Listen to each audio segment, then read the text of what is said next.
Today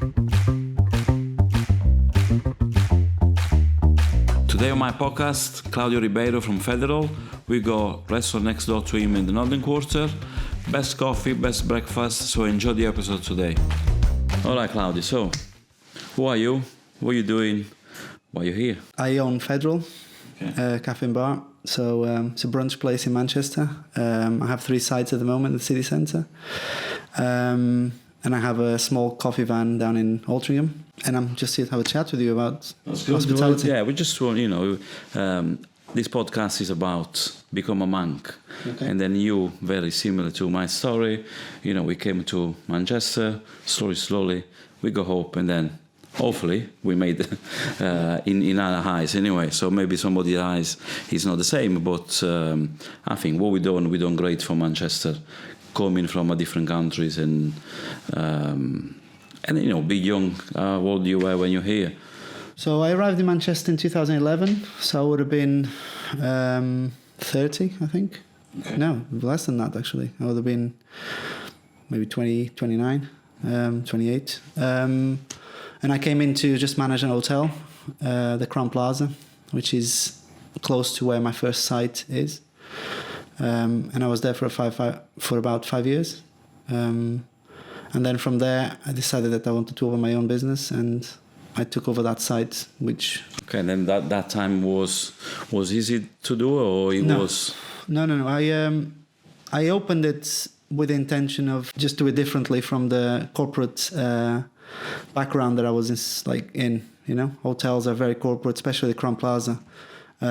Is owned by Intercontinental, which is a bigger company, so you have a lot of red tape. You can't just change things as you want to. You can't do certain things that I wanted to do. But you open your own and you felt free. So yes, no red tape for me. I thought that was going to be the case, but I opened it and I stayed in the hotel for another 2 years after that. So I opened Federal in 2014 and I didn't leave the Crown Plaza till 2016.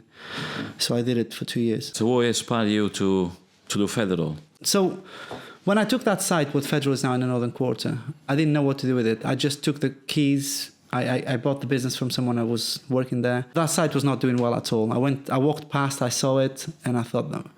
So I took the site, and I didn't know what to do with it. I closed the door, and it was closed for about 3 or 4 months. And then I went for a coffee in Sheffield. There's a really nice place there that I came in through the door, and the welcome was really nice, and the coffee was nice, and I thought, oh, I like this.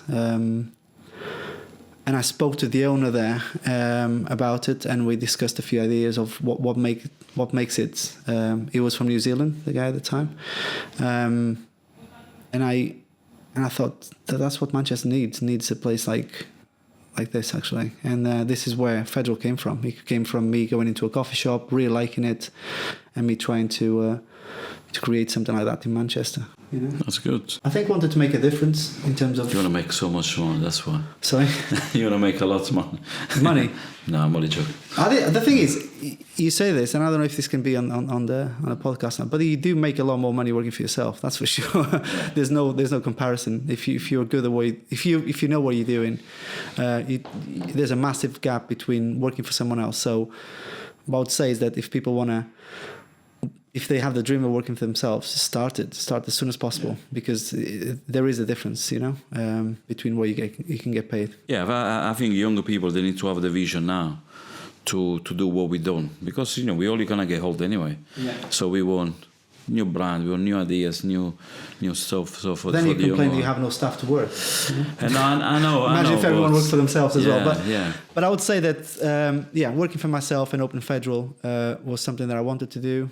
And I did get inspired by the cafe culture in Australia for sure. I think that really... You've been to Australia? Yeah. Good. Yeah. So you know what they're doing. Yes, and it was completely different from what we did here, I was used to having espressos the same way that you have in Italy, dark roasted coffee. The way that Australians roast their coffee is a bit different, a bit lighter, so you get a lot more flavors into it, a lot more. It's a tastier coffee, easier to drink for sure. It's not just like what we do in Europe, which is then the espresso, culture, shot, walk out. Yeah, the coffee culture grew up as well in Manchester, because before I remember it was only a couple of places make espresso. Now everybody making everybody, they used to use maybe one ground coffee. Now they're all different. They're all new brand coming in, coffee brands coming in. I see, 2, 3 from Naples. They're here now. Like when I came 31 years ago, we would have Kimbo, we would have Caffè Borbone. Now, it's Illy. But that time was Illy, Lavazza. But that's it. Now they all. But there's a big difference between the way that you have those brands in terms of coffee and what we do at Federal. We work with smaller roasteries with a different way of roasting coffee, and Manchester now is full of good places to have coffee, and places that use smaller independent roasteries, and the coffee that you get, it's very, very good compared with what we used to get 15 years ago in the UK. And even in Portugal and Europe, I think that, and that's what really shouted.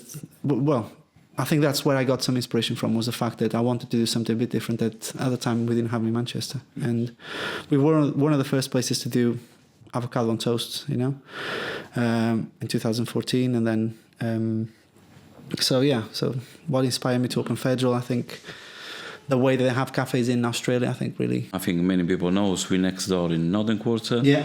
So your side is always busy outside. Yeah. And that one on Deansgate as well. Every time I pass, it's always like. And Oxford Road is as busy. Oxford Road, yeah. To be honest, not the Oxford, because I'm in a place in the Corner Exchange and Northern Quarter. I walk that way, and then I can see your two places. I need to go to Oxford Road and see what. Oxford Road is a new sort of like an evolution of Federal. Okay. The first site I did it with almost no money, and we did all the works ourselves. Then Deansgate, I did half of it, and the other half I have contractors to do it. But then Oxford Road, I had this company that came in and just did the whole thing. And that's usually how you grow up, Yeah, we've done the same. Yeah. First site we did it. Second site we need some help. Third site here. Do it. I don't really want to know. Just give me the key when it's ready. But I did enjoy the first one. The first one was fun. When you're trying to save money, buy stuff on eBay and secondhand, go to secondhand markets to buy lights and all that sort of stuff. I think that was great. Yeah, but the way I see, I think that's where we get successful, because we haven't started with a lot of money, with investor, with a big business plan. We always start with, I'm sure you're the same, with the idea in your mind, bring a little bit of your country to Manchester, and then start to do something good for Manchester. Yeah. No? I did it a bit different. I think that the fact that you're Italian helps, and everyone enjoys Italian food, and good Italian food like itself is you probably didn't have much of that in Manchester when you started. But in terms of Federal, because we went with the Aussie approach to it, the laid-back cafes that you find in Australia that you didn't kind of find in the UK when we started in 2014. It's just a different approach to it. But I think that daytime cafes, the way I did it, is the way forward. And I think that the Italian food that you do, it's the way forward as well. Yeah. I think what we got, it works. It works perfect for Manchester customers. I always think if you stick with what you make it. And then I know, you're from Portugal, yeah, if I'm right? Yeah, Portuguese. So it's nothing, Australia's very far from there, but your idea was to do something different that time, because I remember them years, everybody was doing the same, and every year was the same thing, full of chain, if I remember. I think when we open, when you open, we all just stand out to say, somebody. When did you open yours? 2010. 2010. Okay. Yeah. I opened my first one in 2014. Yeah. For me at the time was this. I wanted to do something different from whatever I've seen it, but I also wanted to do something that had those three things that I think are quite important, which is excellent service, good coffee, and good food. That was the. Because you could get a good coffee in Manchester at the time. There was a few coffee shops that were quite good. North Tea Power were just around the corner from us, and the coffees there was really good. I enjoyed having that. There were some places that did good food, and there's some places that had an amazing service. But I struggled to find somewhere that did the three things really well. So I think you put them three together, and then that's what I was trying to do at Federal. That's good. Because service for me is the key to everything. Yeah. I think that you can get away with a bad coffee if you really make it up in other ways. But when you have a bad experience with the customers, when you're a customer, you have a bad experience with the staff. It's not easy to go past that. No, and then I think today, I don't know if you find the same, but today with the Brexit, we find it's not many like Italian coming in, Portuguese, Greek, French, Spanish. In my restaurant, we're struggling with staff, we're struggling for chefs, we're struggling even with the mentality as well. I think we moved on. I don't know you, but I moved on from being in a little place and just very stubborn to say I need to follow that line. I had to open my mind to say, we got to do something better, something new, something fresh. But what I find today, I haven't got. Not many people respond the way I wanted. Yeah. So you gotta coach them, you got training them. Before it was easy for us. It was easy just get an Italian chef, get in, cook. Oh yeah, you know what carbonara is, what ragu is, whatever we make. It was. Now we find a little bit difficult. But what do you think is the way England goes, or I don't know. I think Brexit, is people. What is it? I think that there's less people on the pole. Less people available to work. At Federal, I have to be honest, I haven't felt a massive decline in terms of staff that wants to work there and quality staff as well. I know that we don't have the Europeans coming in the same amount of people in the same amounts, but I work with a lot of Australians, and they do a good job for us, an excellent job. They're people that understand what hospitality is and also understands what the brand is about. And that rubs off to the other staff that I have working for us. And the thing is, we're very lucky at Federal. The staff is the people that apply for jobs tend to be people that want to work for us. So if they want to work for us, it's because they understand the brand slightly. So when they come in for trials, we tend to see that yes, this is or yeah. But if you go Australian and work in a coffee shop, Australia style, it's like they come into work in an Italian restaurant. Yeah, you get them. But I think that we could do a lot. I don't think we suffer as much as other places in terms of break because we are daytime. So that helps, people come in at nighttime they don't work. So they go home at 5:00 in the afternoon. So they have a good job. Yeah, they have a good quality of life still. But it is demanding, like busy places like Federal. They come in and they are on their feet 10 hours. They don't stop. They have to clean at the end of the shift. So they probably don't have. It's not the same as working in an office, but. We have very good staff, and I don't think we suffered as much. That's good. As much with Brexit, but I know that's been a problem in hospitality, especially in Manchester. Also, for me, Federal is quite small, so I don't need a big pool of staff. I don't need a big amount of staff to work. The sites are quite small. They're really busy and intense throughout the whole day, and we do 500 covers any day of the week. On each site, so we do over 1,000. We probably have 1,500 people coming through our door every day. It's busy, it's demanding, but because of the size of it, I can only have 2 chefs working. I can't have 5 chefs. And then that helps anyway. And also, so we have maybe 5 chefs per site. We have 4 baristas per site.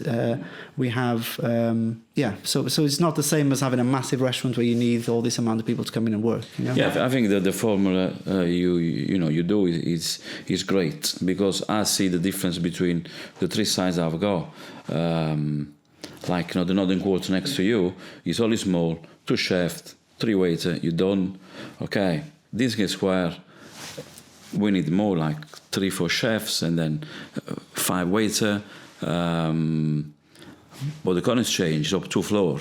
Yeah. And that's where you're struggling. You go upstairs, downstairs, you go outside, and that makes a massive difference. Having a big place and then having a small place, I think you can work.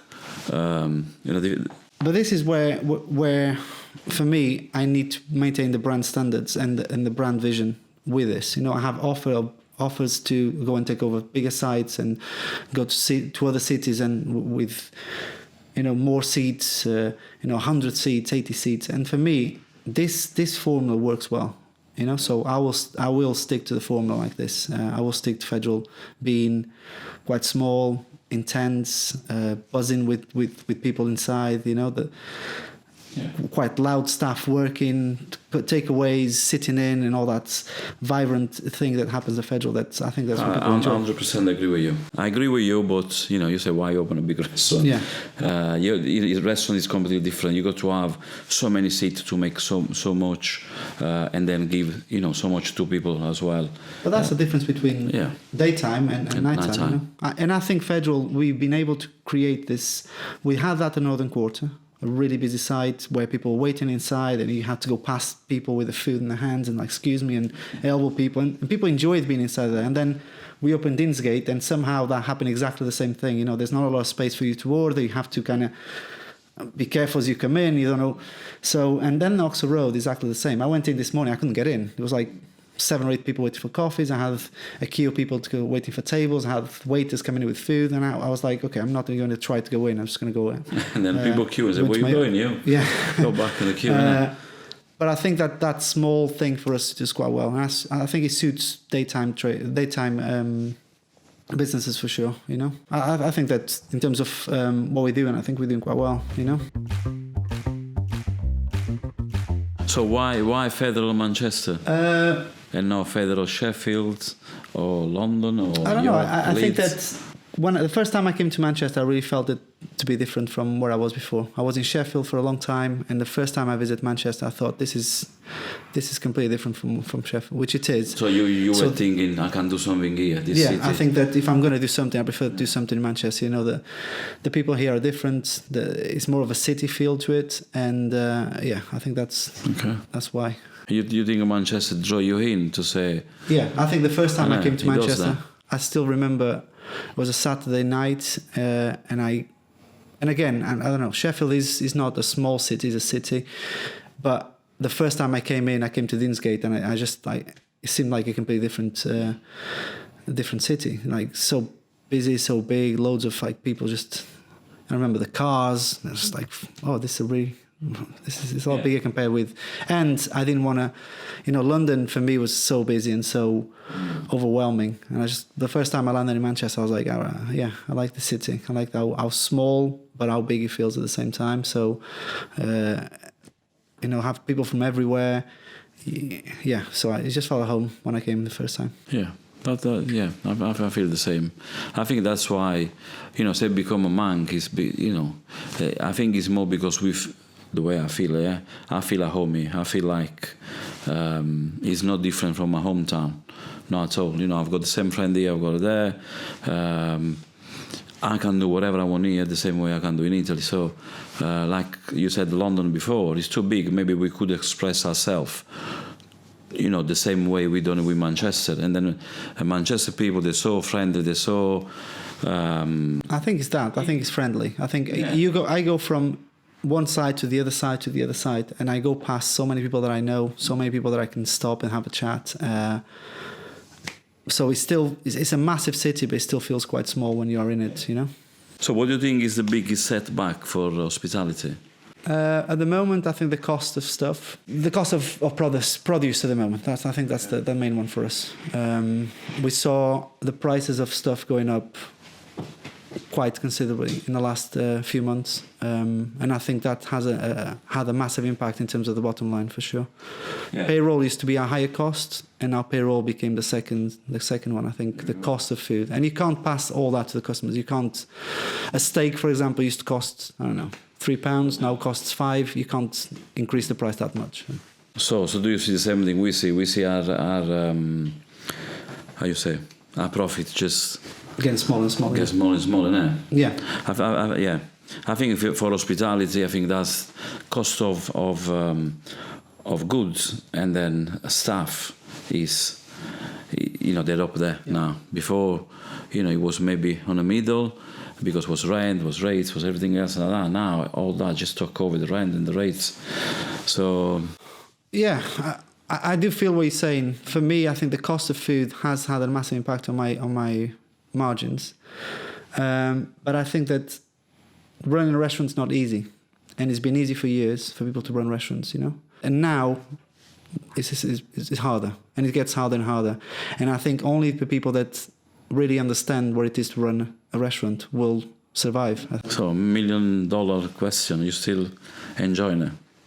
Yes, very much. Yeah, I enjoy what I do. Perfect. There's some stresses that come around, but we love stress, innit?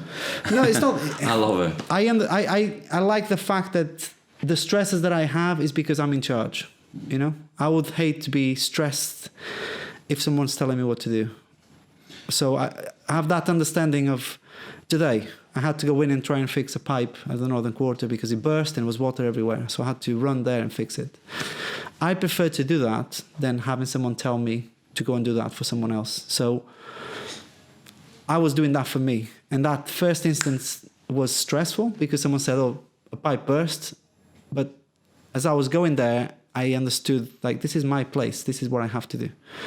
Yeah, but that's why you are where you are. Yeah, I just think that running a restaurant more than other industries, and I don't know many in the industries apart from hospitality because that's what I've been doing for 20 years. But I think that you are a maintenance manager, you are the accountant, you are the HR manager, you are the marketing manager. So you are all that, and I think people need to be prepared to be that if they want to come into hospitality. And I think that in hard times like we are now, this is what you have to do because you can't be paying all those positions to be filled.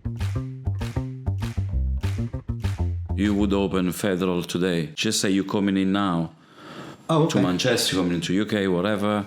You would do exactly the same you done. I would do exactly the same. Yeah. I would maybe change some things or trust other people to do things more. Okay. And I didn't. Less because control. Yeah, I was very. I tried to control every aspect of it, and now I'm paying the price for it because this company has been built on the back of me. So now it's difficult to delegate because you know everything, and it's difficult to pass on that information on to anyone. You know, and people sit down with you, okay, and it's a lot of information, and you know as a restaurant owner that if, like this morning, the pipe burst, which plumber do you call? What's the number? Only you know this, and you know which one is going to come straight away, and the number they have. And they only do for you. If somebody has ring, they won't do it. They won't even pick up the call. So, if I would change anything, I think I would empower more people around me to do those things. But I would still do the same thing. I would still work on the floor every day. I would still. Talking to you is. It's like I talk in a mirror. It's the same. It's whatever you think. Yeah. I do exactly the same. Honest, in terms of the restaurant, in terms of ringing people, repairing, make decision. I don't know if it's hospitality, and you got to be that kind of person to be in restaurant trade or hospitality trade. But I think we all go through the same path. We all go through the same. I don't think I'm any special. I think everyone does that. No, but I thought I was maybe sometimes you think, but I'm too much, or do I do too much? But I think the more I do this podcast, the more I find we all on the same boat. Yeah. We all follow the same route. I don't think there's a way of you avoiding those things. I come from a family hospitality. My mum owns her own restaurant in Portugal. My brother is a chef in New York, and he also owns his own business there. And we go through the same things, the three of us. When we sit down and we talk about, we have problems with the same things. We have to go to the restaurants when we don't want to because someone called and there's an issue. So we go through the same. And I think that's the price you pay for owning a restaurant. It's not the same as an office that you can close the door at 5 and everything's okay. And then we know that kind of people as well. We know that kind of people 9 to 5 on a computer in front of the screen, and I don't know how that. I will last 2 minutes. No, that's not. I never wanted that 9 to 5, but it does get intense, Hospitality, you do get to be stressed. You think it's going to be more hard in the future, or? I think it'll be harder before anything else. I think the price of things is still going to go up. I don't think we've seen the last of this inflation going up. So we just have to find new ways of making money. For Federal, it's creating. What's the future for Federal? I would like to see the brand outside Manchester. I'd like to see if it really has potential outside Manchester, and see if the brand is as well known outside Manchester as it is in Manchester. So I think that's going to be our next step, is to be opening somewhere away, you know. UK or outside? No, UK for now. I think we're looking at London at the moment. We're looking at cities like Leeds or York or Edinburgh. We're not going to do 2 or 3. We're going to do 1 and see how it works. And I think you'll be successful. I think what we do quite well. I think you will. I think the concept you go, everywhere you go in the world is going to work. I don't see any issue to not working. Maybe small town, it'd be different, but you know what you do. To be honest, before you said I'll be late because I'm going to repair a pipe. You know what we done? We rang Fedro, say we're hungry, and then we just had your sandwich before we start. Where'd you go? Claire ring my wife rang. Deliver, I don't know. Oh, okay. Somebody delivered to us, and it was federal. And but that's the thing, you have to adapt, and delivery is something that we are starting to do more of, because there's a gap there to fill in terms of revenue that needs to be filled. We're now thinking that maybe can we open some evenings for some pop-ups, on a Friday night, because our sites are well placed in the city. Deansgate is just around the corner from me. It's a busy place, so maybe on a Friday night we could be. And it's very busy as well around the bars and stuff like that. We could do something on a Friday night. But I do ask the staff for ideas, and I say to them that maybe you want to do some stuff, but people just want to do their jobs and go home, which is fine. It is intense. Yeah, as long as they give 100% when they open and they're there, everything else. We see more business opportunity, we see more, let's do get more revenue in. I think what they see is, I want to be comfortable, I want to have a good job, and I don't really want to more than that. So, do you think you're going to increase the number of sites you have for Salvi? That's a good question. To be honest, I think with the restaurant, I've got 3 now. I think I'm done. Okay. In my mind today, maybe tomorrow, that's what my wife says. Let's come with something new, something you want to do. In hospitality, yesterday, if you asked me in the morning if I was going to open any more sites, I would have said no way. Today, it's a bit different. I feel a bit better, and I'm like, okay, maybe I could. Today doesn't rain. That's why. Yeah, maybe I could do another one. Outside as well. So. But there's also that fluctuation between days when it comes to expanding a company. Especially when you're on your own. I have Federal, and there's no one else to kind of, apart from my friend Yao. I don't tend to bounce ideas from anyone else and what to do next. But and I you know what I think as well? I think the way we done our business, the business model, it works for us. Yeah. Do you get investor in? Do you get a partner in? Do you get? I think the way we've been talking. Yeah. We're very control. Yeah. We're control freak. We want everything that way. That's what I was saying before. When the company was built on the back of me, so I don't know if I go to London or if I go to Edinburgh or to York. I know I'm going to have to do it myself. I'm going to have to go there. I'm going to have to show people, and this is what I said to you in terms of if I did anything different, that would have been it. That would have been being able to have other people around me that could do that as well. So it doesn't rely on me solely to do those things. I met a few people in the past few months that have been quite helpful.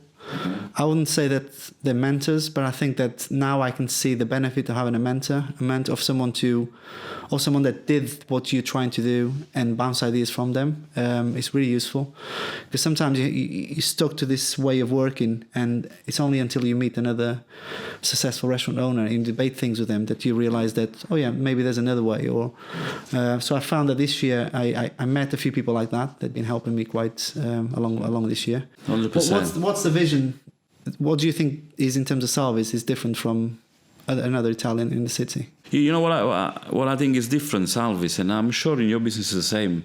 If you don't have investor behind, if you don't have bank behind, okay, in the morning you make all your decision, okay, and then based on customers, you don't make decision based on how much you owe the bank or how much you owe at the end of the month to your partner. You know what I mean?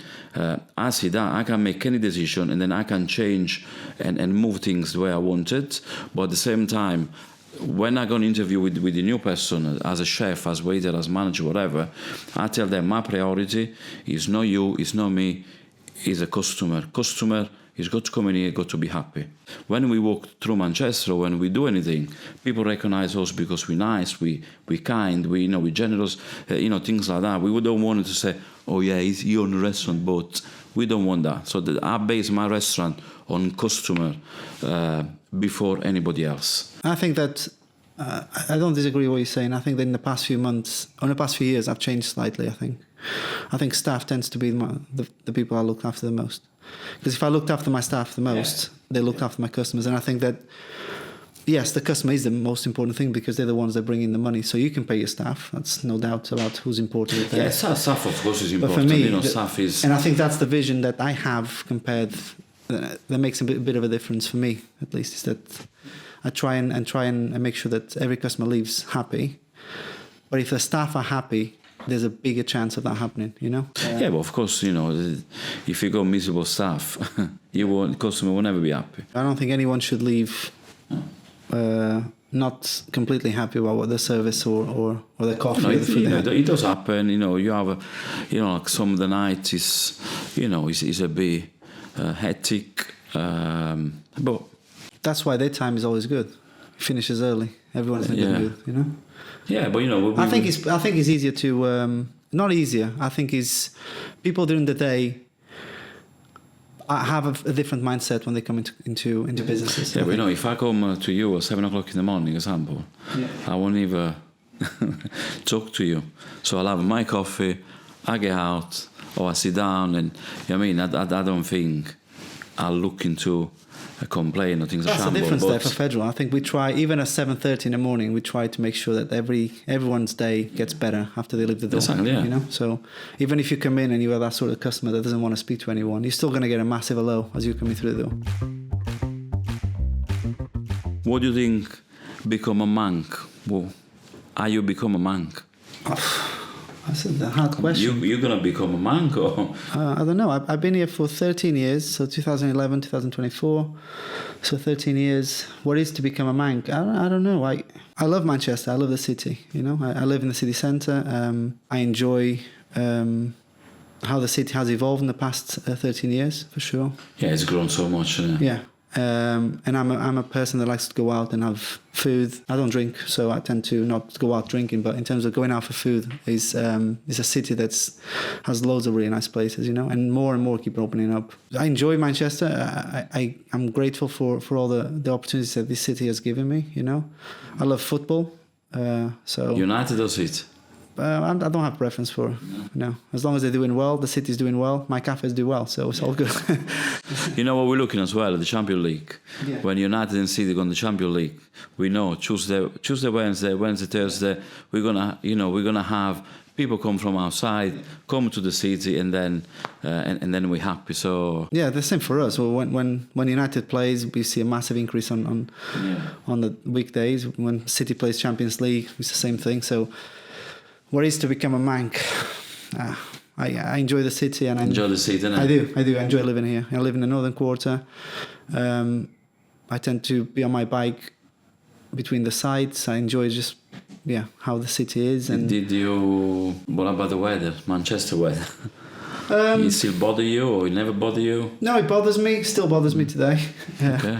But I do tend to go to Portugal quite often. So you just next week I'm away anyway. Yeah, and I think living in Manchester, you forget sometimes that there is a whole thing outside Manchester. You get so consumed with getting up in the morning, working. It's true, picking up the kids, going home, and because there's not a lot of outside things to do because the weather might not be as good as it could be. But once you come out for a week, you realize it's there. So. And I think with Manchester is we are here in this city that is very grey, but you are an hour away from loads of places. So if you really wanted to go, you can just park your car. And then I think what we've done as well, we grow up with Manchester as well. Yeah. We gone big where Manchester, we were small where Manchester was small, and now we grow up. Year by year, and Manchester goes bigger and bigger. I bring loads of people to Manchester. I bring my family, I bring my friends, And my daughter was born here. I have some really, really close friends in Manchester now. And I see myself being here for a long time. still. Yeah, I think the Manchester community draws in, and they made us feel comfortable for us to to open a business and then do well with that business, and we shine, we're there. So thank you very much for coming to my podcast. Yeah, thanks for inviting me. It's been a pleasure. And then, whenever you think you become a monk, let me know. Okay, we'll do. Thank you.